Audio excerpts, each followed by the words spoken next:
And I thought, okay, what's happening? And right then, this movie came in, like off the screen of my consciousness, and started playing. It was showing me the connection between what I was thinking and what I was creating. This voice said, okay, you need then to do something for me. You need to contact 4 people. You need to do this in 1 week. 3 of them you have to see in person. And you need to tell them these 3 things. It's, why do you love them? What has that person meant to you in your life? What have they taught you? What has their presence? How has that changed your whole experience? I've made it a really, really big point in my life now to never die without expressing what I need to people. One of the main reasons I was given this near-death experience is to help prepare people for what's coming.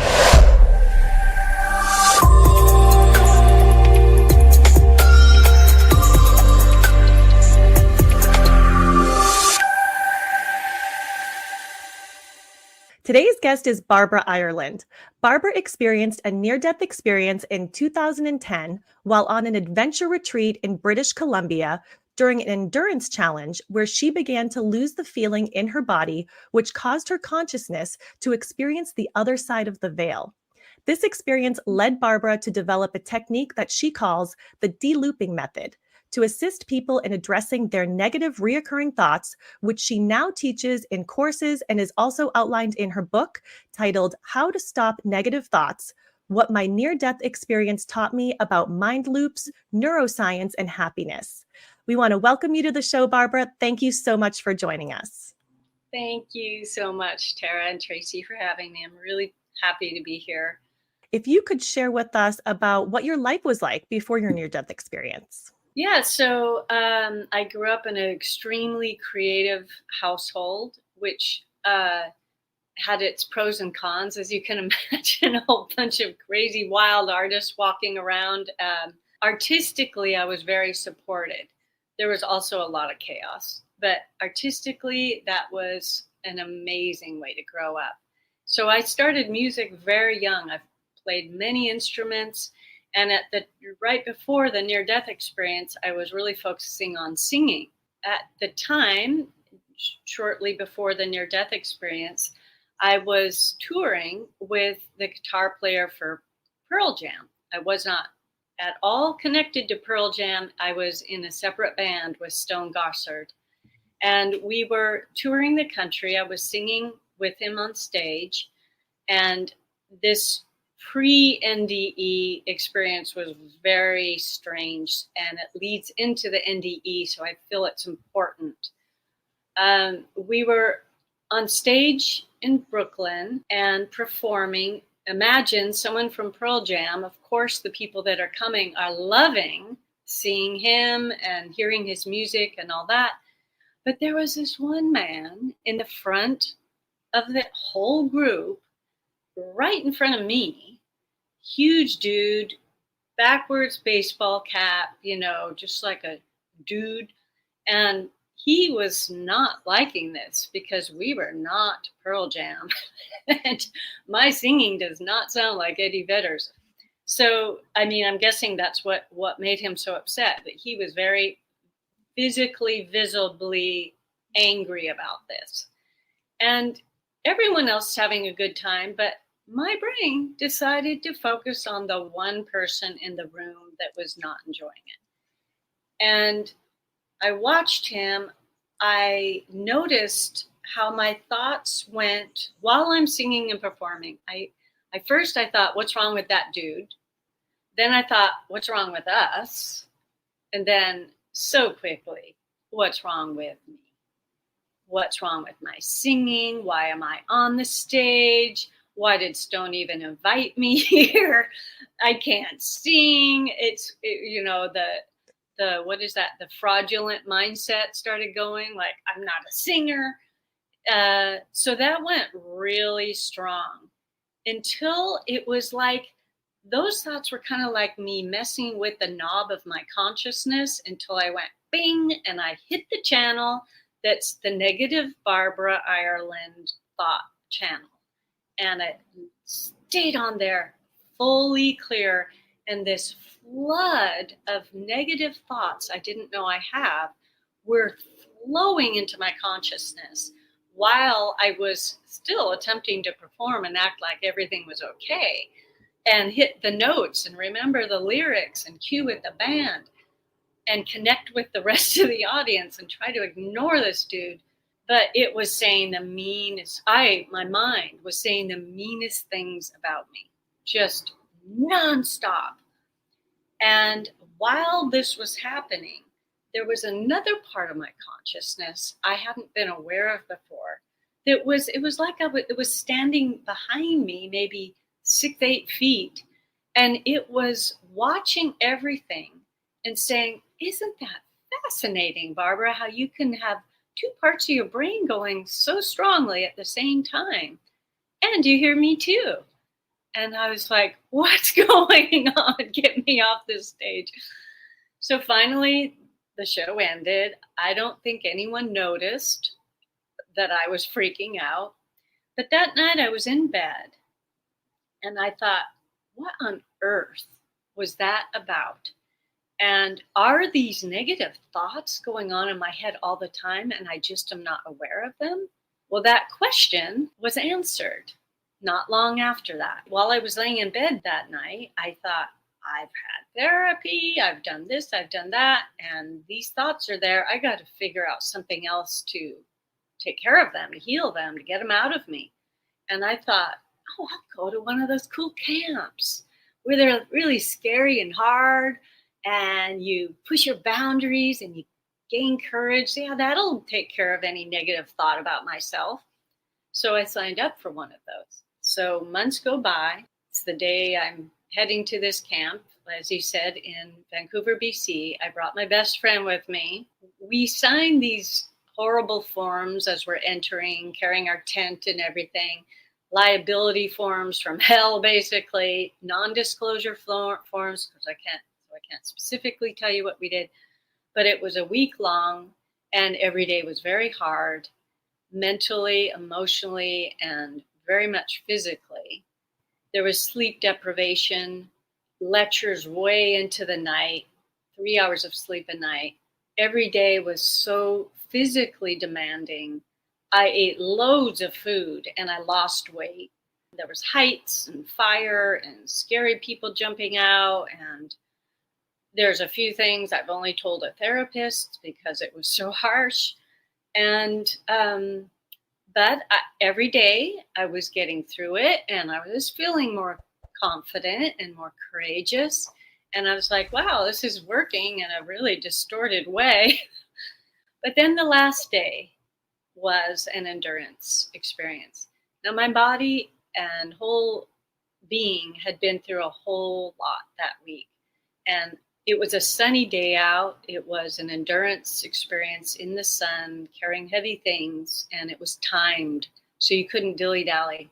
I was going fine until halfway through. I was having a bite, and I started noticing I was a little dizzy, and my legs were a little bit floppy. And then my teammate would say things and it was completely, her voice was distorted and I was only understanding half of her words.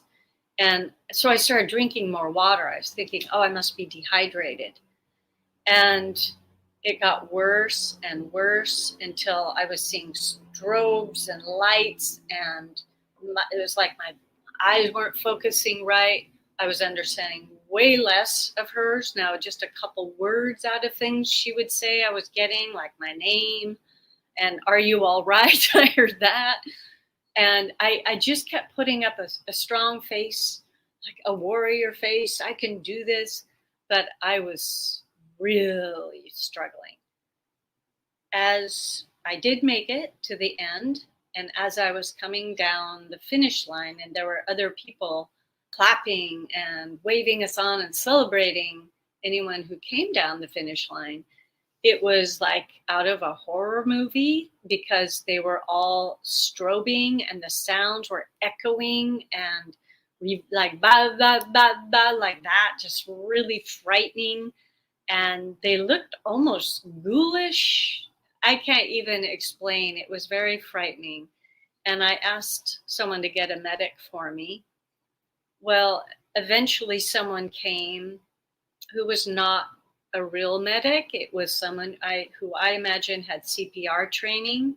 The fact is, they did not have a trained medic here, and I can't even imagine why, but there you go. He was terrified when he saw me. My friend found me. She said my skin was gray. I had these huge dark circles under my eyes. I couldn't walk by myself. He took blood pressure and all that, and he was freaking out, but he gave me electrolytes. Why I bring that up is because turns out what was happening was, number one, heat stroke, which was causing stroke-like symptoms with my sensory organs. That's why everything was looking and sounding strange. But more frightening for my particular body was I had been drinking all that water because I thought I was going to be dehydrated, and I was sweating this whole week like crazy, doing these things, exercises. And my body apparently does not hold on to salt. If you lose sodium from your blood at some point, it's called hyponatremia, and it's deadly. And marathoners sometimes keel over in the middle of races because they don't have enough electrolytes, enough salt in their body. And your blood pressure crashes and kaput.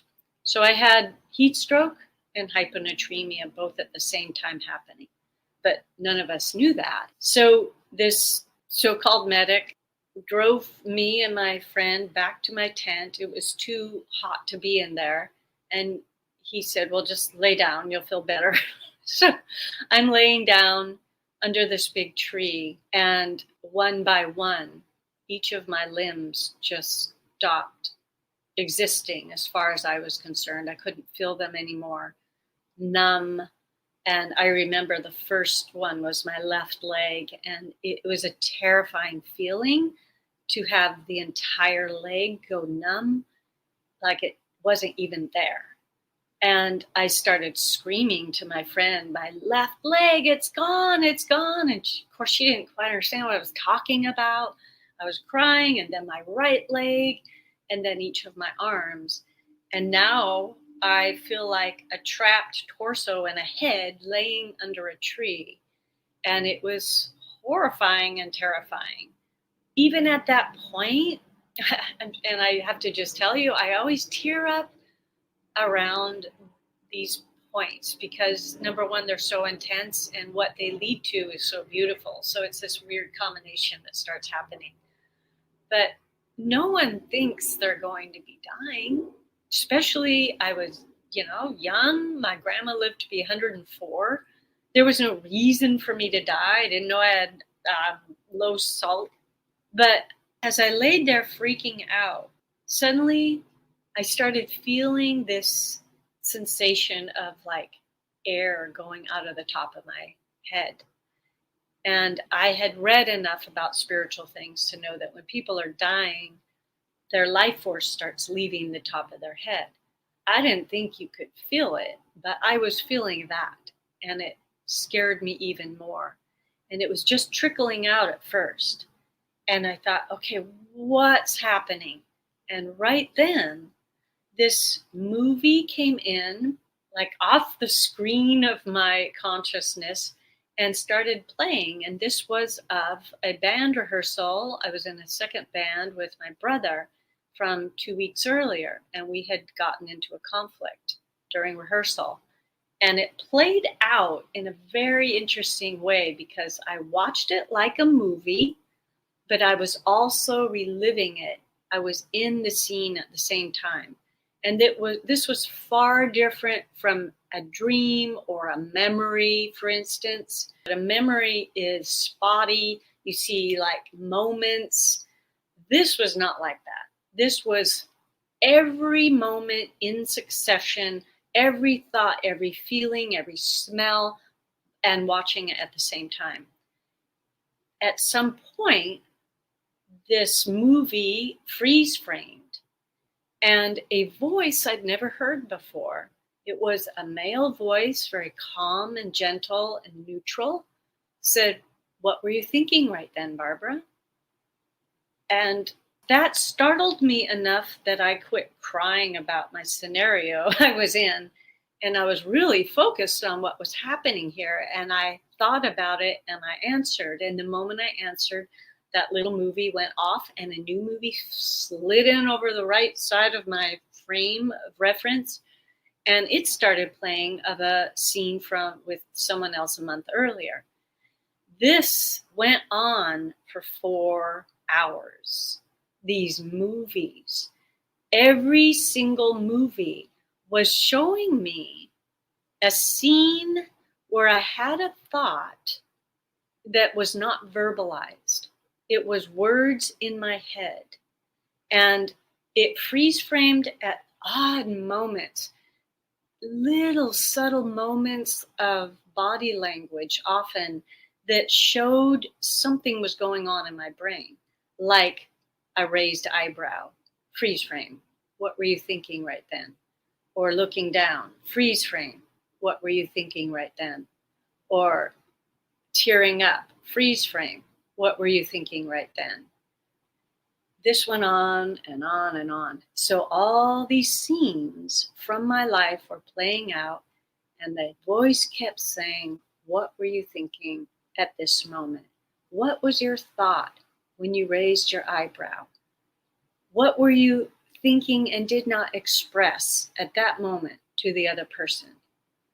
While this is happening, that feeling of the air going out of my head has continued and gained a little bit in momentum. It's flowing, but I'm not really focusing on it. Every once in a while I notice, oh, that's still happening. These scenes, as I'll describe in more detail later, I have come to understand they are showing several things. The power of words, because these thoughts in my head that weren't even being verbalized, but they were words in my head. It was showing me the connection between what I was thinking and what I was creating in the screen of my life. So at one point, these movies quit coming in, and it was like a blank screen. And the voice said, "Barbara, now it's your time to answer a different question, and that is, would you like to stay or go?" And I knew that meant stay in my body and continue with my life, or continue leaving and exit my body. I think a lot of people, if they haven't had a near-death experience, would say, "God, of course I'd say, I want to stay," because everyone fears death. We don't want to die. That's why there's so many people working on anti-aging, right? But actually, when you have a taste of what's on the other side, and at this point I was getting a taste, it's not an easy question to answer, because at this point that life force had left my body enough that I was on the cusp between the worlds. And I had one foot in here. I knew I was still Barbara. I could still feel my torso and my head. And I had the other foot, at least one foot, in the other realm. I could not see over there, but I could feel over there. And what I felt is a love I do not believe we have on earth. It's like every positive emotion, uplifting emotion, every gorgeous connection you've ever had with a person or an animal or nature or yourself, when you're really proud of yourself, or any of those feelings, all wrapped up in together and amplified by 1,000 or 1,000,000. It's an amazing, all-encompassing sense of love, that it's like you're breathing it in the air. It's what you're made of. Every cell is made of love. And when you feel that, I mean, who isn't going to want that? So I was leaning in that direction. And I could tell if I continued to die, I wouldn't have the hassles here. I wouldn't have to, there's so much here that's difficult. Physical problems and relationship problems, self-worth problems, money problems. There's so much here to deal with. There, like all that's gone then. And so I was leaning that way. But I had a conversation with this guide, and I asked questions about if I went back, what would I be doing? Like, I asked a lot of questions, but at the end of that discussion, I decided I wasn't done here and I wanted to finish up. Actually, I'll just tell you, one of the things was I've made it a really, really big point in my life now to never die without expressing what I need to people. I've had a lot of people die in my world that I love over the last 2 years, and thank God I have told them what I need to say, and that's why I'm crying, because I miss them. But I'm also crying because of gratitude towards myself, that I made sure I said these things, that I love them, that I apologize for things I've done, to clear any gray area up, because this is our chance as human beings, as the beings we are here. It's time. We got to do it, because anything can happen, as you can tell from these NDE stories. That was the main reason I went back. But there were also other things to do with purpose. So I made the decision to go back. The moment I said I'm going back into my body, this voice said, okay, you need then to do something for me. You need to contact 4 people. You need to do this in 1 week. 3 of them you have to see in person. And you need to tell them these 3 things. Pretty much what I just told you is what I'm very careful about doing now. It's about love. It's about apology. It's about gratitude. And it's not just, hey, I really love you. It's like they know that. A lot of these people know that. At least they did. The people I was to talk to. It's, why do you love them? What has that person meant to you in your life? What have they taught you? What has their presence, how has that changed your whole experience of life? And then, of course, apologizing, cleaning up your side of the street, you and them. Even if you feel like they did 95% of the problem, there's probably a little piece that we get to undo too. Just a brief pause to say thank you so much for watching. If you enjoy the content that we're producing, we would just ask if you could please click that subscribe button below. It's fast, it's free, and it really does make a difference to help the algorithm send our content out to more viewers. So thank you so much again for all of your support. We really appreciate it. Now back to the show. So to go back to your NDE, let's go back a little bit further too. When you were lying there, were you ever at some point declared medically dead? No, I was aware I was still partly in my body. And that's why it's basically the cusp. Because It feels like when listening to, because we've had other NDEs on the show, you had the full experience, but we're still in your body. Yeah, well, I didn't go through the tunnel and all that, but I had the gift of the life review, which was extraordinary. It was different than other people's life reviews, because usually you feel what the other person was feeling when you engaged with them. That's part of the life review process.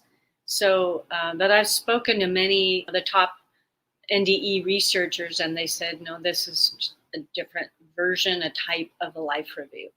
And while this was happening, did you have any sense of what was going on around you in your physical body, or were you just completely on this cusp other side? Not only was I not aware of what was going around me, but I wasn't even interested. If I had been aware, I was so already engaged with this process, and what the feeling I was feeling from the other side was so encompassing. It was much more magnetic for me to be leaning towards that side. So, Barbara, that leads me to my question, which I'm curious because you just mentioned how great it was on the other side. We hear this a lot from a lot of NDEers, that it's just so filled with love and it's the most amazing feeling. And you were also given the decision to decide if you wanted to come back. And I know you mentioned you also watched sort of a preview of what's to come for you in this life if you did go back. Was there a specific moment or something that made you make that decision? Was there something that you were leaving behind that you felt compelled to want to make the decision to come back to your body? Well, it's what I was talking about, that I had unfinished business with people. And that was the main reason. I didn't want to leave with things undone or unsaid. That was the primary reason. And there was this funny moment where I said, but if I were to go, what about my projects that haven't been finished? The albums, I'm like in the middle of making a third album. What about my music? And my screenplays haven't been released, or my short stories.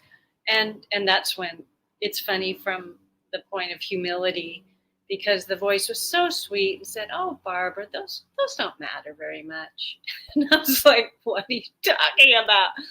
My ego self was still online enough to say, "What?" It's like, But that led to one of the greatest teachings, which is the work we do doesn't matter that much unless what we do connects us with another person, or that person with themselves, or that person with another person. So if I made music that really touched someone and connected them with themselves, or was the song playing when two people met and they fell in love and it was that song that I had created, then it's worth a lot. But otherwise, it's cool to play with whatever art form or whatever we're doing. There's nothing wrong with it, but it's not so important that it has to happen, or we don't have a legacy and all that. That's very ego-based stuff. So when I realized that, I'm like, well, what am I supposed to do? And it was not laid out to me. What was said was, it will be clear. And so I just went with that. And music was to be part of it, but not like have that be such a big deal in my life. Just enjoy making music or writing a little.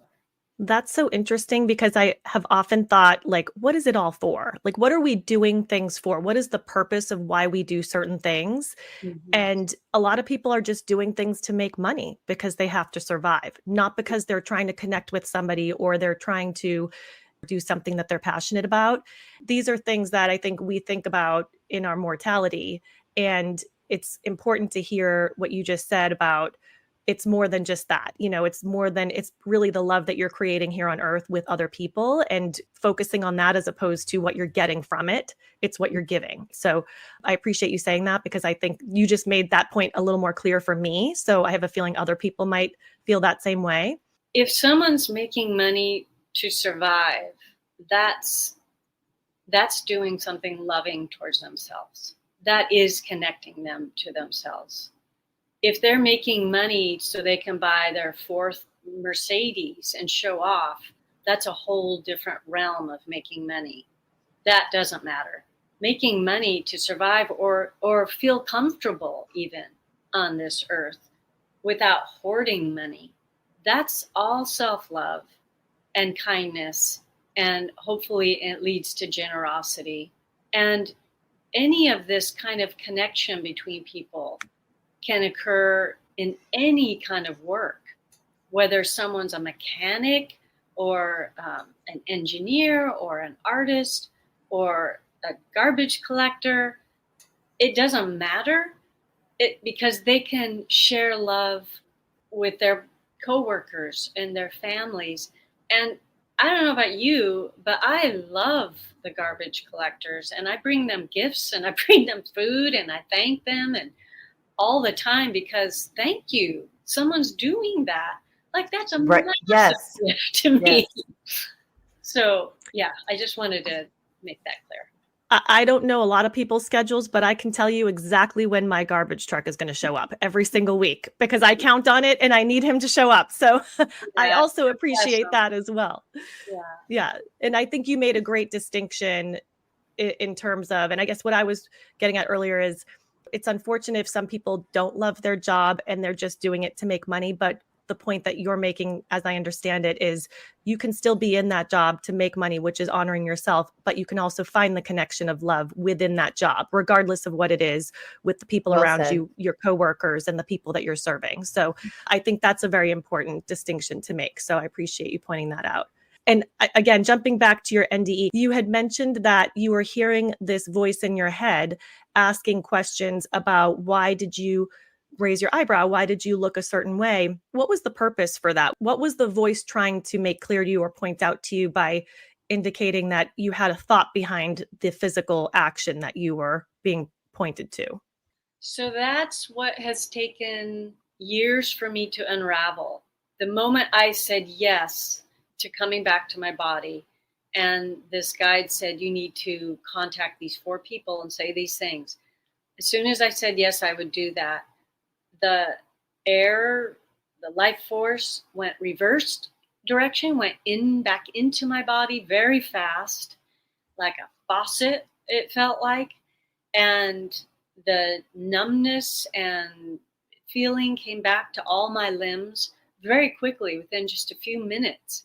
And I opened my eyes to see the most glorious freaking planet that we live on. I know some people live in really yucky places, but even there, I know they're going to find beauty. There's going to be dandelions coming up from the cracks of concrete. There's going to be sun and beautiful clouds. And where I was, the sun now was low, and it was that golden twilight hour. I mean, seriously, like the most beautiful time of day in my mind. And there was a big bumblebee buzzing around a flower, and my best friend sitting there with her eyes closed, holding my hand and praying. And the tree above me, and I was blown away by the earth that we're on, the colors, the sounds, later or then smells, and later the taste of food and music and connection with people and the body and what the body does. Like, I cannot tell you how bizarre and magnificent it feels to be in a body after you are mostly out of it and maybe going to leave it forever. It's incredible. And I believe, if you think about it, every night when we go to sleep, we lose consciousness. We are having an NDE in mini version every single night. It's like rehearsal for death. You finally lay down, you're exhausted, and you go to a whole nother realm. You have all these experiences. But then we wake back up, and here we are, brand new, fresh, a brand new day to be a human being in these bizarre, awesome human bodies on this earth. So for a whole month, I had that sensation of, what on earth is this about? This is so magnificent. It was literally like the sensation of being reborn. Every day was seriously joyful, beyond anything I hopefully described it a little bit. And we have that option every morning when we open our eyes. But no, what happens when we open our eyes, and what happened to me after about a month being in this, is we start having thoughts come into our head that are not full of gratitude and joy and connection. They are ones of fear and worry and disappointment and anger and bitterness and jealousy. All these thoughts clog up our mind. And so we wake up out of this with this brand new day and we're like, ugh, I have to go to my stupid job.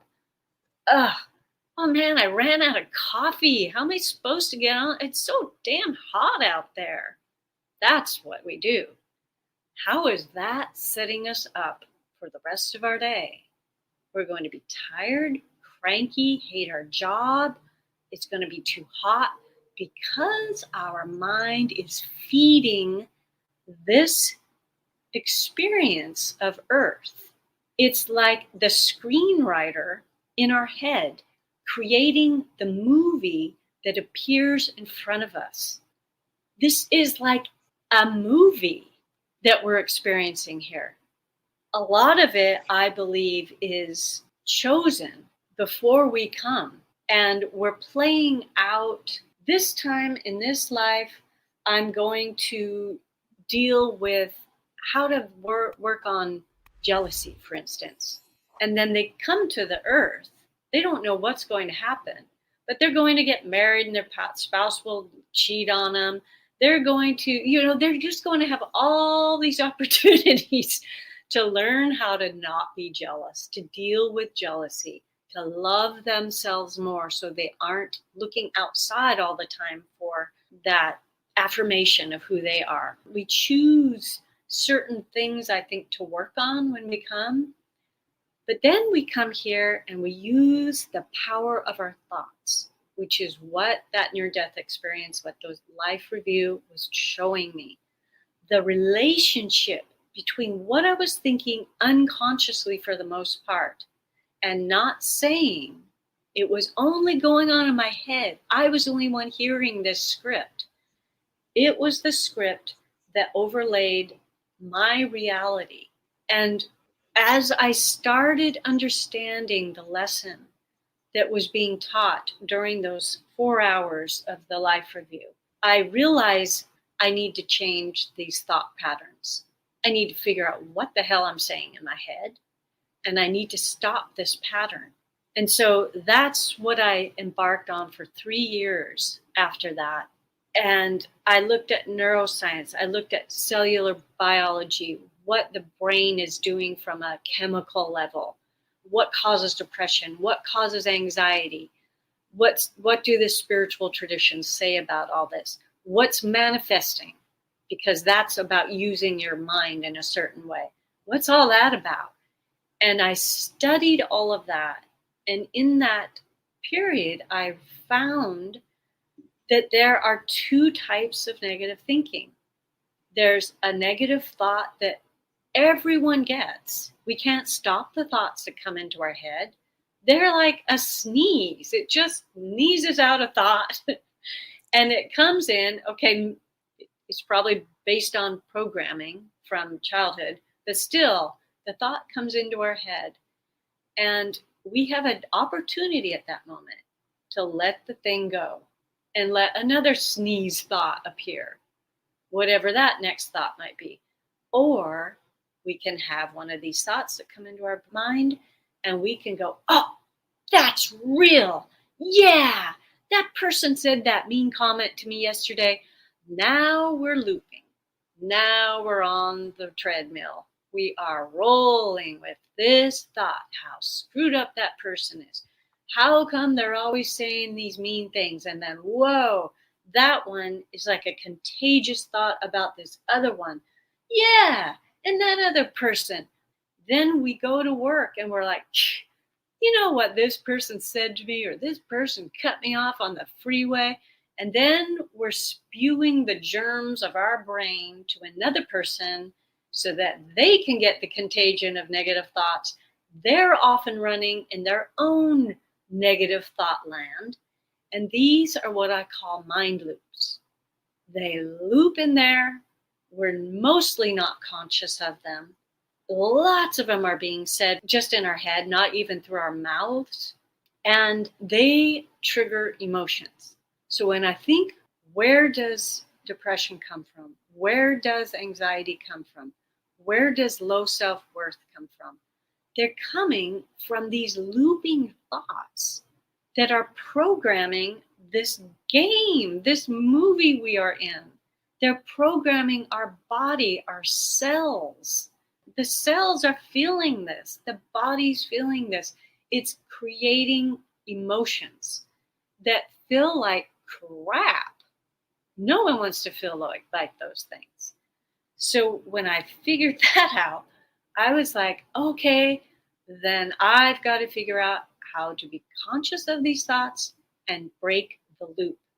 And that's what the delooping method is. It breaks the loop, either stops the thought from looping to begin with, or if it's already gotten going and it's already caused an emotion, it stops it at the level of emotion. And if we missed it and it's like thought, emotion, now it's causing a behavior that's not helping us out, it'll stop it at the level of behavior. And it stops this whole cycle of being the mean screenwriter of our experience. Next thing you know, your relationships clean up, your health cleans up, your appearance cleans up, your money problems start cleaning up. I mean, your success level, your self-worth, your sense of joy, your depression, all that starts shifting. At least it did for me dramatically. And the people I work with, I watch it. You're literally creating new neural pathways in your brain, physical pathways that are different from the ones you've been looping on. Do you feel the information for your mind loops technique was purposely given to you from your NDE? I can assume that, given that that was the lesson that went on for 4 hours. I think the lesson was to see this relationship. I don't know if it was my purpose to do something about it and teach this. I haven't been given that exact answer, but I'll tell you, I've been given a lot of guidance as I've done this. Like when I work with people now, I tune in before I even start working with them and say, what is the best way to help this person? And I get guidance. I get guidance on specific aspects of the delooping method to help tweak it to work better for myself or for other people. So it seems to be in alignment with what I am supposed to be doing, but I was never told this is what you're supposed to do. Do you feel like you've come back with any special gifts? I did. And I now have deep, clear connections with deceased people. I've been asked by people I don't even know that well who have died to go tell their people, spouses and things, certain things, which is really awkward, but I do it. My ability to hear was very clear during the near-death experience. I could hear that guide clear as a bell. And now I can hear even like trees talking, animals, not all the time, but if I slow down and tune in, I mean, it's extraordinary. I'm just thinking, I wish I could do all those things. I would like to talk to trees and to animals. I've tried. I don't get anything back. So I don't know if my channel is not open just yet. You know what? I think actually I've had that kind of opening since I was a little girl. It's just way amplified. But I got rid of squirrels that were in the roof once.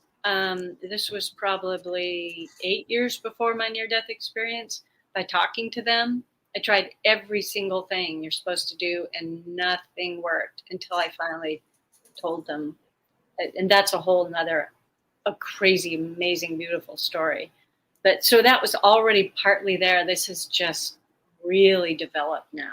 Yeah, I think a lot of people come back from the other side with heightened sensory abilities at the very least, right? And then some have even further psychic abilities or knowledge that's been departed. So it just seems like it's a really nice thing to be able to have in your life, It's a nice thing. It's a nice thing considering the process is not fun.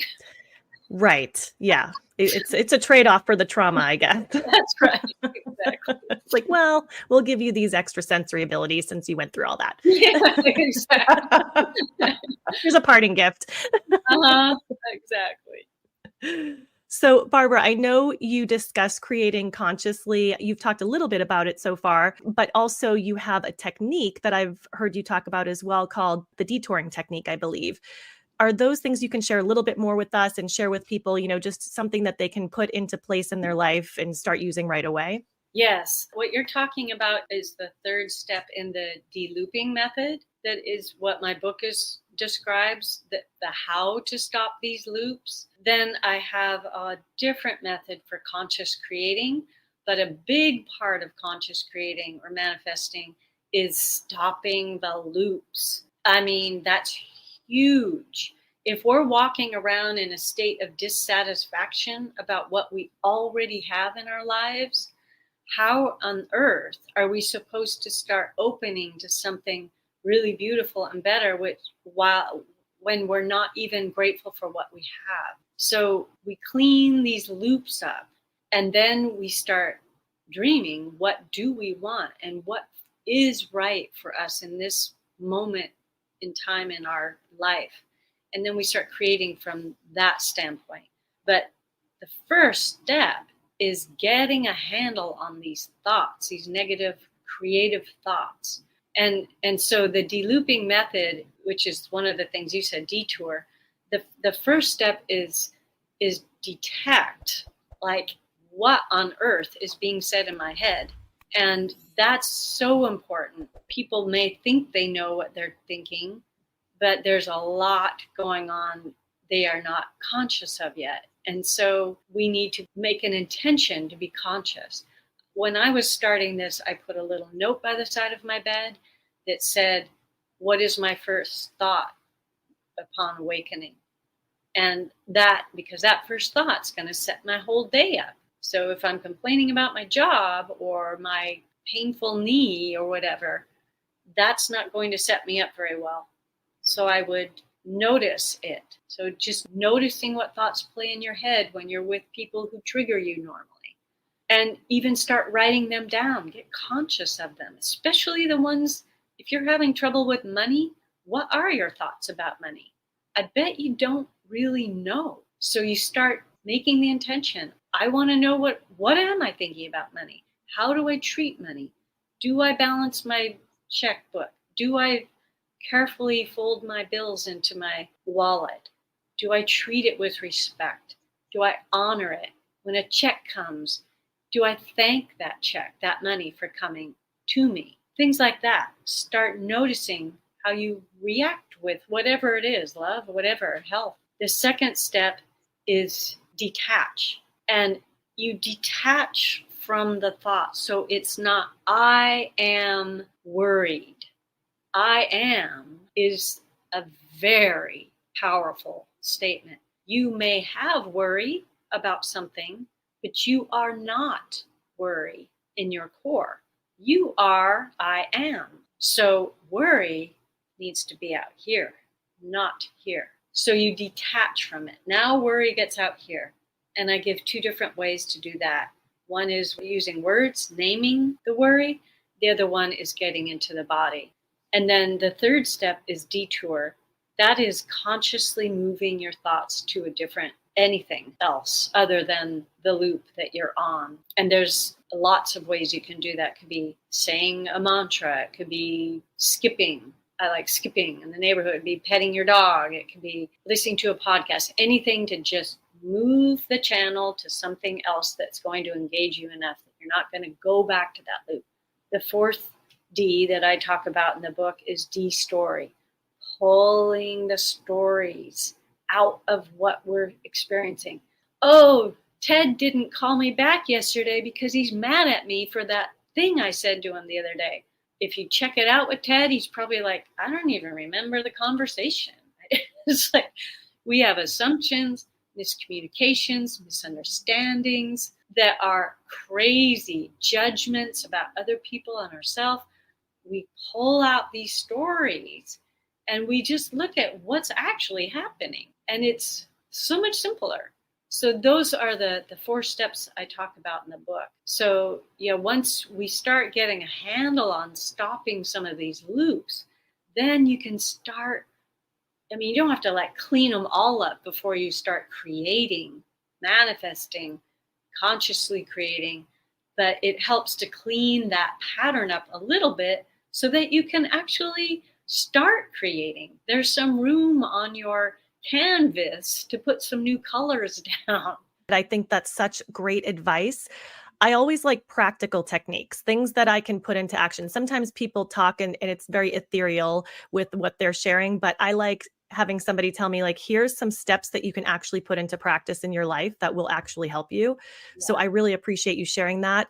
And with that, Barbara, I just want to say thank you so much, because we just appreciate everything that you shared with us today, the messages that you brought back from the other side for us to help enlighten us. And I know Barbara also has a website. She has coaching programs and she has a book that she offers. It's all on her website. We will include all of those links in the description of the video. And so, Barbara, just as some final thoughts and some final words of wisdom, if you could share any final messages that you have with anyone listening today. Yeah, first of all, I want to thank you both, Tara and Tracy, for having me. I love the fact that this is about resilience. Resilience is huge. I have 2 things. The first one I wanted to share is about the human body that we are in. I'm really focused on the body right now because there's so much said out there of, I am a spirit in a human body, this meat suit, like it's some gross thing that we get packed into and kind of dismiss. No, it's not that. Our body is made up of 35 trillion conscious beings called cells. These are beautiful, darling, conscious beings creating something that keeps our spirit in an ego form healthy, happy, moving throughout this environment. It pushes off invaders. It holds our emotions we don't even want to feel. Like, it is amazing. Regenerates things, renews our energy. I am so in love with my body right now because I'm seeing it so differently. One of the things I'm really excited about in 2025 is I'm going to create a 30-day program where we are going to work with our bodies in such an amazing way, with de-looping, with body image stuff, with movement. It's going to transform people's feeling about their body, their energy, and their health. I am super excited. And so in the meantime, I really hope people start giving some love to those 35 trillion little critters who are in our care, and put some love on them more, instead of looking in the mirror and going, I look so fat and I have wrinkles and all that. No, let's love it. That's the first thing. The second thing is, I have a feeling some heavy stuff's going to be coming. I don't have like premonitions like some people are saying. Mine's in the form of intuition. And if we don't get our what together, we have a hard road ahead of us.